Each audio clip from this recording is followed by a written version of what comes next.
Hi, everybody. Good evening. Welcome to Conversations with MM. This is Marivir Montibon here in New York City. Kamusta kayo dyan? It's almost election day, and right now it's early voting period. So go out and vote. Let your voices be heard. So everybody matters. Everybody must be responsible. Okay, so this evening, I have a very special guest. He is a leader, a youth leader of Filipino American community in New York and in the entire US. So I'm happy to introduce our very own from New York, Mr. Clifford Temprosa. Clifford is a graduate of the New York Institute of Technology. He finished international business in 2021. He's a pandemic graduate, and now he's spreading his wings to help and advocate for democracy and equity here in the US. And I'm proud to tell you that Clifford Robin Temprosa is the founder of Dare to Change Consulting. He was born in the Philippines and came to the US early on, like when he was 2 years old. And he has Filipino and Chinese parentage. And he specializes in developing strategies to build social and socio-economic and political power for AAPI communities, both in the local and national levels, by elevating their social impact. That's heavy. And Clifford has worked at the New York State Legislature, the Coalition for Asian American Children and Families, where he oversaw a campaign of over 100 organizations to secure about $60 million in investments for Asian nonprofits. And he is also connected with the NAFA New York, and he has launched the first ever Filipino-centered statewide policy agenda. So that's a lot of work for Clifford Robin Temprosa. Hi, Clifford. Good evening and Hello. welcome.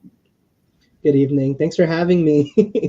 Yes, of course, my pleasure. It was great to meet you at a few events recently here in New York. So thank you, Clifford. But tell us about yourself. Like you came to the US at age 2 and you were raised here. So ano ba yan? Do you still speak Tagalog or any Filipino language? Yes, Tagalog and Hokkien, the dialect of Chinese that I grew up speaking with my lola or my ama. So at home, we spoke Filipino or Tagalog and Chinese and English growing up. Awesome. Okay, so how did you decide to become an international business student and a graduate? Why did you choose this particular field in education, Clifford?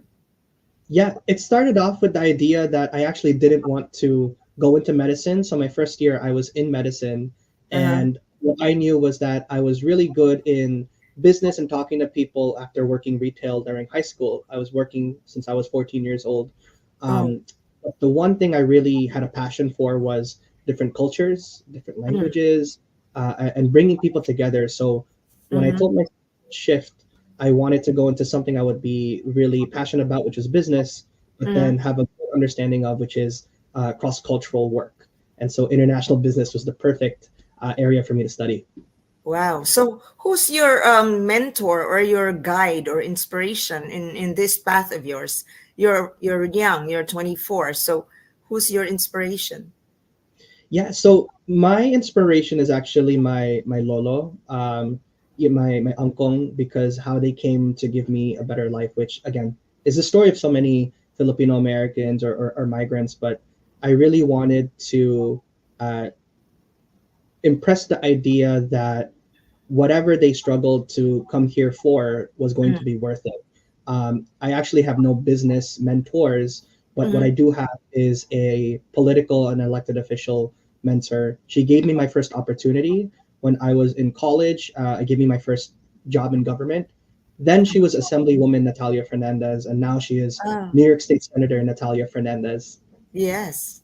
Amazing. Who is your grandfather? And is he still around? So his name is Roberto Ong Lee. He is not around. He passed away due to cancer when Oh, I was in high so school. sorry. Yeah, it's okay. Thank you so much. But his memory lives on through a lot of the work that I do, and it's really the core reason as to why I want to make something of myself and for the entire community. Great. So how do you have siblings or are you a solo child? So with my mother and my father, I'm an only child, but I have a stepsister. Both of them remarried, and she actually just came here 2 months ago, moved here from the Philippines. She is a nurse. Oh, amazing. So tell me about you as a young person. What is your passion other than advocacy? We will talk about that in a bit. But as a young person, what's in? What makes you what do you do to entertain yourself, for example? I love cooking. I love cooking and specific Chinoy, Filipino, Chinese recipes. I think we need to really pass that on, and you can't really do that unless you get your hands in the kitchen. Especially, I think there's a huge disconnect that we need to build between our lolos and our parents and our lolas and Gen Z, Gen Alpha, where if we don't continue, we're actually going to lose the recipes, lose the language, lose the oral stories that got passed down, and so. Doing Great. that makes is a passion of mine, and basketball, and uh, that's it. I think my passion is community, so whatever I do on my free time, it involves coming out and supporting the AAPI community. So what kind of food do you cook? So most recently I Yeah. started to learn how to patatim, pares, Wow. so a lot of these amazing recipes. My Bicol Express is actually very good, and my Awesome. Chinese adobo. How amazing. So you cook for your parents? I cook for my parents and for friends and family who who are willing to try, but they always I think leave pretty happy with what they ate. That's nice. So you do you think like you will venture into the food business eventually? I mean So the recipes you said are like heavy and complicated. You can do that. yeah, so actually, if I wasn't doing this work right now that Yeah. I'm doing, and if I had a dream, I want to start a cafe or restaurant that amplifies the Chinoy Uh-huh. cuisine.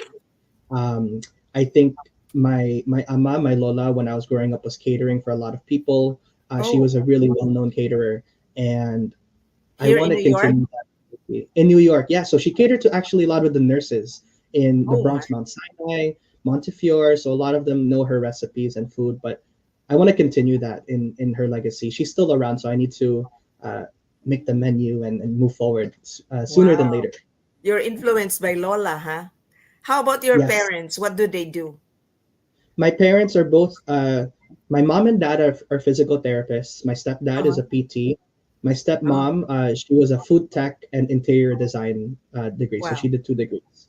So very loving, accomplished family. How nice. So, are you able to distinguish what is like a particular Filipino tradition that you have imbibed? Like being here in the US, are you able to say what it is? So actually, it's interesting because I think my family grew up with having more Chinese traditions. So like Okay. how Chinese Filipinos would honor, the fruit on the table. or the amount of food on the table, what we have to wear, so like the color Uh-huh. red, Uh-huh. because my family is not far removed from migrating to the Philippines. My great great grandfather came from Fujian, um, Mm, and so up to me or my dad, we're the everyone went to Chinese school. Grew up in a very big Chinese community in Binondo and I in San see. Juan and Manila. But when I came here, it obviously became a little bit different. So, what is there a distinction? Can you identify also like which part of American culture do you feel comfortable with? So it's actually interesting you say that because when I was Yeah. growing up, I felt very conflicted in the Oh, idea of whether or not I was Filipino or Chinese oh, versus am I Asian or am I American. And oh my so goodness. what I Yeah. grew up was balancing those two ideas. Uh-huh. Um, and so when you ask me, I can't, it's actually hard to think of one specific or two specific things that, oh, this is American culture. I would say uh, the values I grew up with, and I think the privilege is the biggest thing that I can think of. Oh, great. So, what privilege is this? Like having to have East and West cultures? Yeah, I think it's having to live in a very diverse community where, not everyone is Filipino or Chinese. You have Italians, you have Albanians in the Yeah. area, Dominicans. I Mm-hmm. think part of the other privilege is the idea that I'm able to go to a private school, not have to worry about a lot of aspects because my family really made it a point to give a better opportunity here. Mm-hmm. That privilege, the economic privilege. That's great, right? So I'd move to your work, your profession as like a strategist for nonprofits, for example.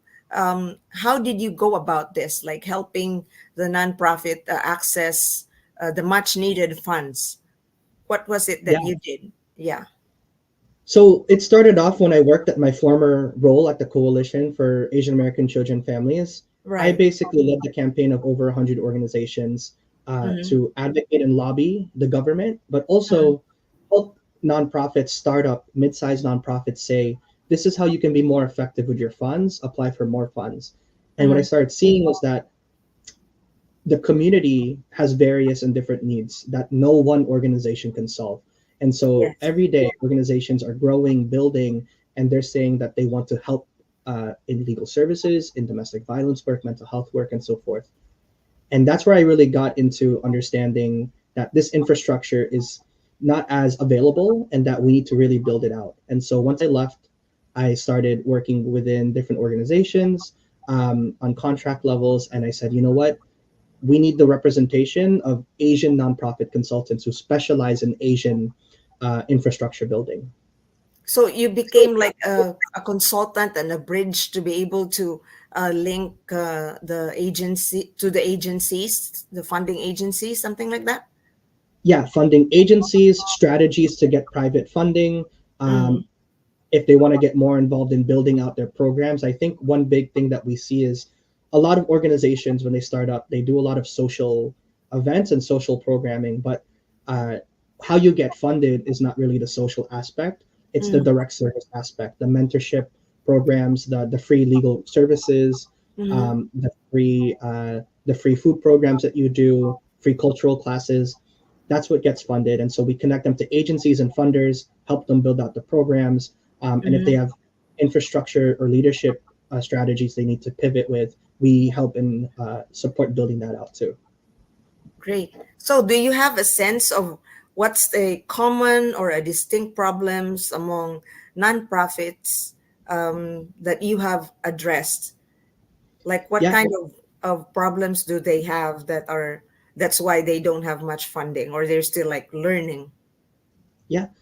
So I think I identify three. One is the idea that when people think Asian and they Mm, put funding for the Asian community, a lot of mhm. the funding actually goes to like the Chinese, the Korean, maybe the Indian or Bengali, Bangladeshi community. But that leaves out the Filipinos, the Nepalis, the Tibetans who don't get access or slices of the pie. That's one How piece. come? Why How is it? people view Asian, right? The second piece is that organizations do need seed capital. They can't have $0 in their bank account in order to apply. They actually need an operating budget on a yearly basis. Yes. to start applying for small funds. And then third, it's sustainability. I think we see this a lot. Every time a board comes in, the leadership determines the priorities. So one year, your board might view, we want to get funding and do direct service work. But then within the year or 2 years of that board limitation, they vote out the president. Uh, the new president may not know the funding criteria, may not know the programs, and it's not prioritizing the direct service work. It goes back to the social lens. So that's all infrastructure and leadership priorities. So that's a big challenge for Filipino groups, I suppose, right? Actually, across the Nepali community, the Tibetan, the Bangladesh, every community, especially in the API diaspora, we see these issues coming up. I see. So in your consulting, what kind of help are you offering? So most of it is full cycle of grant Mm-hmm. writing, grant strategy and development, Mm-hmm. program execution. Another piece is infrastructure of leadership, uh, Mm-hmm.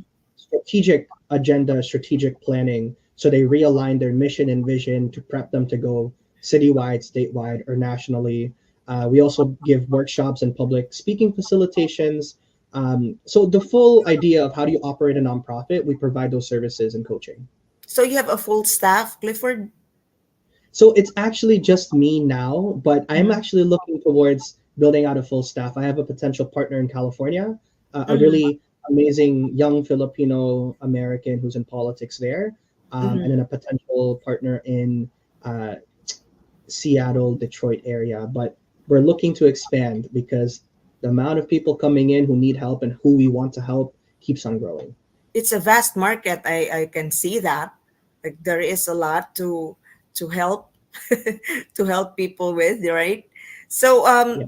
on your end, how did you develop this skill of strategizing?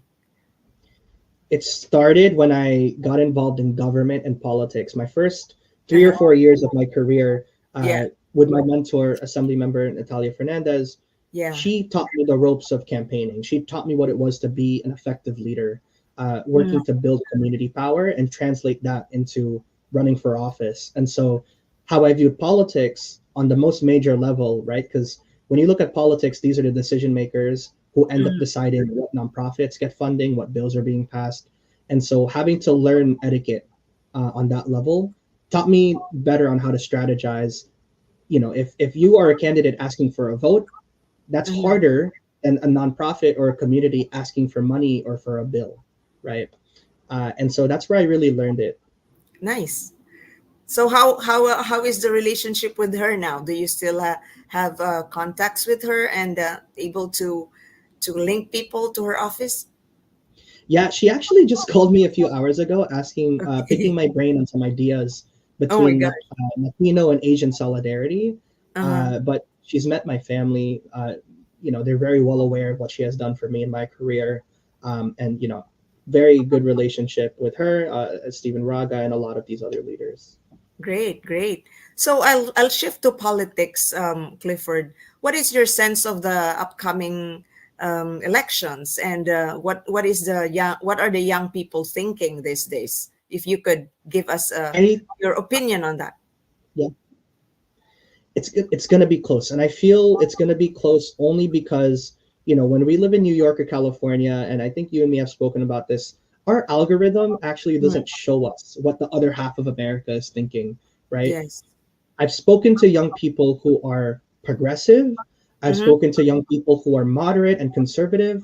Mm-hmm. But for me, the deciding factors are the young people who come out to vote in Colorado, in Utah, in Texas, in North Carolina, in Tennessee, who, you know, they are deeply, deeply affected by these policy stances of how do we create jobs, right? What does healthcare look like? What does access to reproductive justice or other issues look like?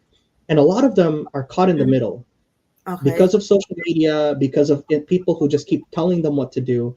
Yeah. They themselves are having a struggle of what do I want out of my country? And so, first thing is we have to get them out to vote because what's going to happen is if they're undecided, they are probably not going to vote, right? They're going to feel that pressure and that. No. The second piece is are we uh, are we truly educating young people about unbiasedly what is the path one? option A or option B will take in leading the country. And that's why I say it's going to be close because Yeah. the voting power is shifting towards younger people are rising in number in Yes. voter registrations, but you can be registered and not vote, and you can be an eligible voter and not be registered. Is NAFA present in these states that you just mentioned that are like vacuum states, I would say? Are you Yes, present there? yes, NAFA takes a role in being present in almost every single state, having presence there. Great. But the capacity to reach every single person is what makes it difficult, right? Mm-hmm. And even just because you reach them once, I like to say you need to reach them a second and a third time just to get them out to vote, right? But NAFA and a lot of other organizations have a comprehensive plan of action to reach as many young people, as many eligible voters as they can. Right. So let me ask you about the thing on the collegial voting, which is what we believe is an affront to direct democracy. How do you what do you think of this? The The electoral collegial college. The electoral electoral politics. college. Yeah, electoral college, which is the second layer determinant of the results of the election. Yeah. So I actually think, in my opinion, it's an affront to direct democracy Mm, because I think a lot of individuals who are not as educated in civic participation, yeah. uh, they aren't aware that their one vote or their two votes going out to the polling site actually may not or does not determine the outcome of a presidential election. And so a lot of individuals like to say or may say that my vote doesn't matter. Well, in this case, in a presidential election, parts of it are true because at the end of the day, the electoral college is going to pass on the votes, right? As Mm, compared to local city or state elections where your one vote does matter because it's a direct democracy pipeline of who you vote for, and the majority will get elected, as compared to the presidential aspect. And so I think that turns away a lot of voters, yeah. especially API voters who are new to the system. They get turned away very easily because they really feel like their voice is denied or their voice is just a quote unquote formality, right? So is your generation looking at doing reforms about the electoral college? Are young people thinking of that, putting it in the development agenda I think or it, NAFA? it it's for NAFA. I think that's something that can be convened, but for young and to be explored. But young people, I think they're starting to realize a lot of these systems and how these systems are affecting their daily lives, right? Gen Z, Gen Alpha, and they are not afraid to take a vocal stance, especially with their prowess on social media, to Yes. expand, to highlight the issue, to let millions of people know through influencers what's actually going on, and the dissemination of information is there. And so what we see is young people who are truly advocating for these reforms, and Mm-hmm. there's also a sect where they're trying to keep it, right? I think as much as we like to say young people tend to be more progressive, I can Mm-hmm. agree. But as much as they can be more progressive, we have to uh, we have to mind other sects of what how young people think about certain issues as well. Great. So, question, Clifford, if you meet somebody who's super conservative and really not aligned with your own philosophy and principles and practice, how do you deal with that kind of? Do you have friends who are like that, and how do you deal with them? I have so many friends. Is it tough? It's actually not tough, and I want to say it's not tough because my process is listen first, talk later. Because how Great. I view it, I can believe certain things, I can want to fight for certain things, but that's informed by how I grew up, my lived experience. Yeah. So the first thing I like to say is I will not deny your lived experience as much as you don't want to deny mine. And it's funny because I've had arguments with certain individuals who were on the other side on a lot of issues, but by the end of it, Mm. what they really respected was my idea to be open with them, to the point where they said, "Hey, we might not agree, but actually, if you ran for office, I would vote for you because I knew you listened to me, even if we disagreed." Wow. And my strategy idea is more like, my strategy side is thinking, I think this level of bipartisanship, and that openness is not as existent as it was back then, because now we live, I think a lot of absolutes are there, and as much as absolutes can be powerful, and it can twist the world, it can make a lot of progress, Mm. right? Also creates conflict. And when you think of it as an organizational level, what's the first thing that happens when a board has conflict? They split their organization and they Yeah. don't work together anymore, right? And that decentralizes power. It creates biases and conflict within the community, and it Mm. actually gets more people to be less engaged, right? Um, and so no one is ever going to agree. And so I believe that that needs to come back into the political arena, and especially young people who can lead that charge. Great. It's good to hear from you that it's not hard for you. you just listen. You just listen to them, and then perhaps work on certain areas together. So that's Yeah, great. and That's good yeah, leadership. Awesome. So, how do you look at yourself in the interim, Clifford? What is your immediate plan or perspective as far as your profession and commitments are concerned? yeah. I mean, I want to make as much difference as I can. I think if you asked me 3 years ago, or even 2 years ago, I would Uh-huh, tell you I want to run for office, and a part of me still wants to. But uh-huh, now that I am more informed about how to make a difference and impact, I know that true leadership is the ability to be humble and say you don't need to be in the forefront. I could be someone who works in the back end and helps nonprofits scale. Right. I want to see Filipino and Asian nonprofits across the nation be able to amplify their impact. And so I've been to Arizona recently.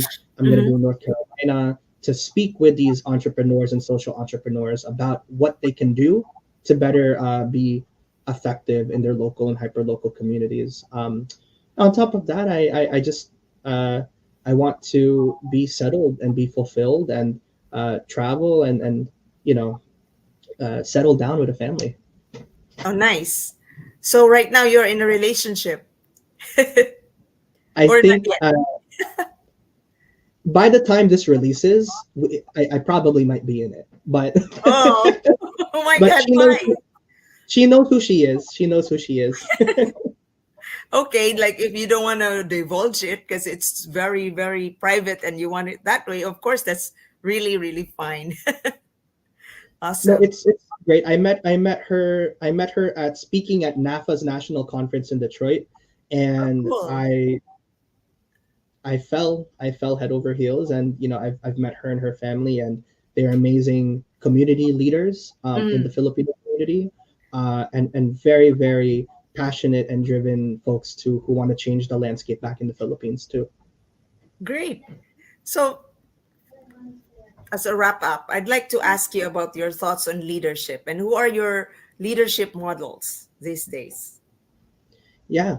A lot of people seem to think when you talk a leadership model, it's like big name individuals. Uh-huh. I actually like to say that I like the individuals next to me, and who are closer to the ground where we live. And so my leadership models actually come from like Natalia Fernandez, Stephen Uh-huh. Braga.